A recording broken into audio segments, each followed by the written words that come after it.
What's good, YouTube? This is an NBA tribute to Tim Duncan. We're going to first talk about his career stats and break down how he scored these points and rebounds. He averaged 19 points, 11 rebounds, 3.1 assists, 2.2 blocks, all on a 50% field goal, which is efficient. And he did it as a star. And I'm about to show you and break down how he did it.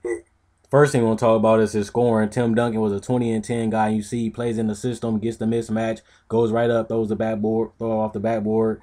Tim Duncan just has a high basketball IQ, and Greg Popovich put him in the right positions to score. And here you see it again. They run the perfect screen, gets the ball down to Tim Duncan, gets the right entry pass, and he goes right up and finish. And that's why he's shooting 50%, because he got good IQ and he takes smart shots. And you can credit that to Greg Popovich, but you also got to credit to Tim Duncan for being in the right places on the court and executing and finishing the play. So good job on Tim Duncan on these. First, we're going to talk about is the reason why they call him Mr. Fundamental here. He gets Blake Griffin in a one-on-one isolation, and you see his post move is advanced. He ain't as athletic as he was before, but he just using skill and fundamentals, get squared up perfectly, get a look at the basket, rises over Blake Griffin and throws it right off the backboard. That's just all skill and all savvy, and that's something that you can't teach. It's something that you learn by playing in the NBA and improving every season. Next, we're going to say is him one-on-one against DeAndre Jordan. DeAndre is more athletic and quicker and more explosive than he is, but you see Tim Duncan gets the ball in the post and gets the exact shot he wants. He bags him, clear enough space, gets enough room, gets the shot off, and that just basketball IQ, knowing how to move, knowing where to get the space, and knowing how to create your own shot against any type of defense. And that's why Tim Duncan is an NBA legend, and he's still 39 years old getting it done. And here, for the last thing, you see him with his patented, he sizes up DeAndre Jordan. He bounces, creates the space, fakes him. That's just IQ, like I said. He just turns around, bank shot over him.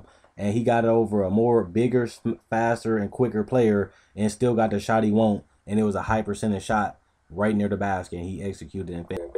Now, after talking about his offense, we're going to talk about his accomplishment. Tim Duncan is the best power forward of all time. And we're going to go down his resume.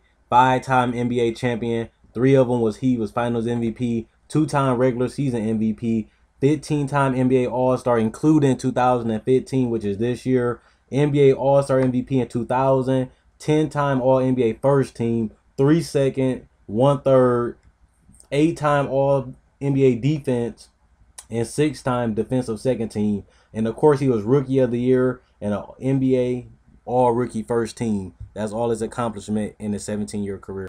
First highlight we're going to talk about in his career was NBA Rookie of the Year. They come and win 36 more games. David Robinson was injured. Tim Duncan come their #1 pick. Win 36 more games. They instantly became a championship contender. He posted up 21 and 11 rebounds, dominating with 2 blocks a game and a couple of assists to go along with it, showing that he's the best rookie in the class and show you that he can be a franchise game-changing player like they hoped when he got drafted. And he rose the trophy up, and the fans went crazy because they knew they had something special.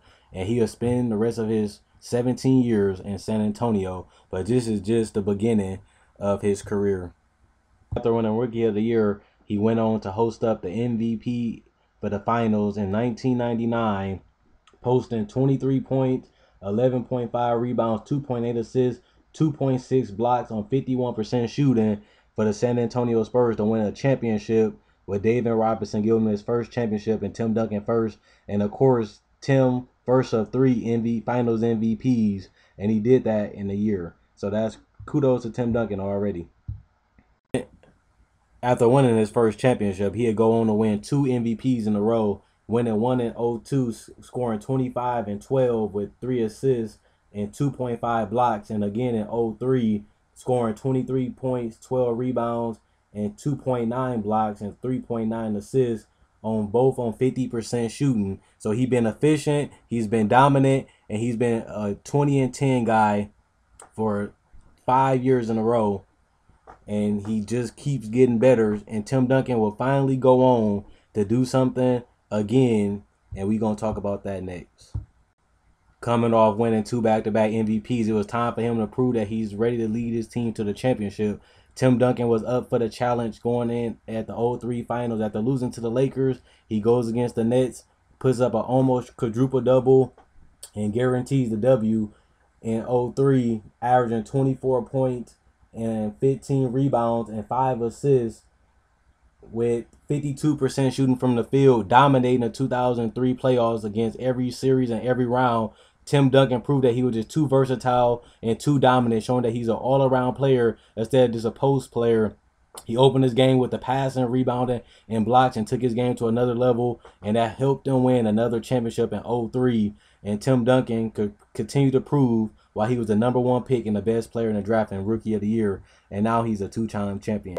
Now, after 2 brutal series, game-ending playoff series, he ended up coming back and winning the championship again in 05, becoming the NBA Final MVP, dominating the playoffs with 23 points, 12 rebounds, 2 assists, 2 blocks. But this time he only shot 46% from the field, and he shot a couple threes and shooting 20% from 3.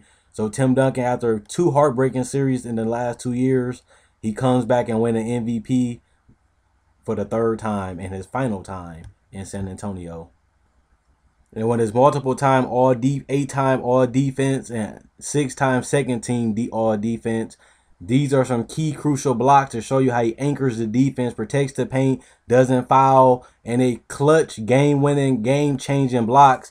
And Tim Duncan has always did this, whether it was in the playoffs, whether it was in a regular season. Tim Duncan always came up with big plays to save his team and to help his team out. And Tim Duncan has done it defensively, including the big block on Blake Griffin, which pretty much clutched that W against the Clippers for that game 6, for that game 5. And without that block, that crushed the whole hopes of them winning that series. And that came on defense and effort, something that Tim Duncan works hard and puts it all out on the court. Even though he wasn't athletic, he still put the most energy to stop that play as the first and last line of the defense, and he got the job done. And that's why he's a multiple-time All-NBA defensive player for his first 13 seasons. He was on the defensive second or first team, and that's crazy that he been that consistent on both ends of the court, being a 2010 person and an all-defensive person. Now we're going to talk about his whole career and what Tim Duncan has taught us. After being a 15-time All-Star, including this year in 2015, he missed the All-Star game for a couple years, and he came back at 39 years old, being an All-Star and dominating against the Clippers, as you've seen, putting up 27 in a Game 7 as the best player on the court, and he's 39 years old. He showed you that you don't need to be athletic.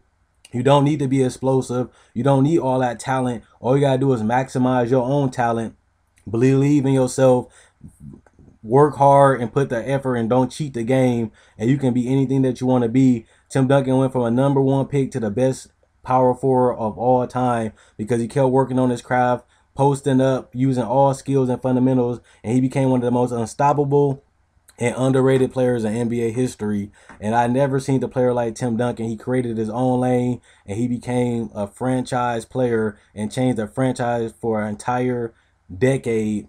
And now it's going on closer to 2 decades. And he was able to re-innovate himself like all legends do, was re-innovate himself and make himself a role player.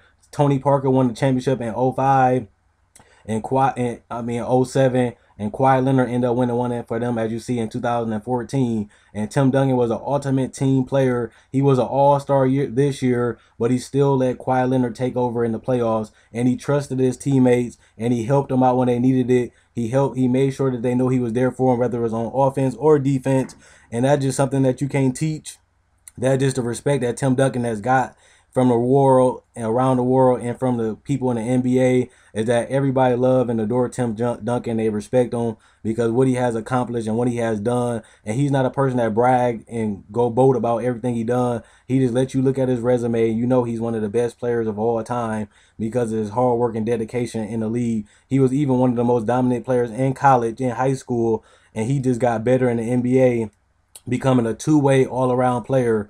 And now he's going to be recognized by everybody as the best power forward of all time and the best San Antonio Spur for all time for decades to come.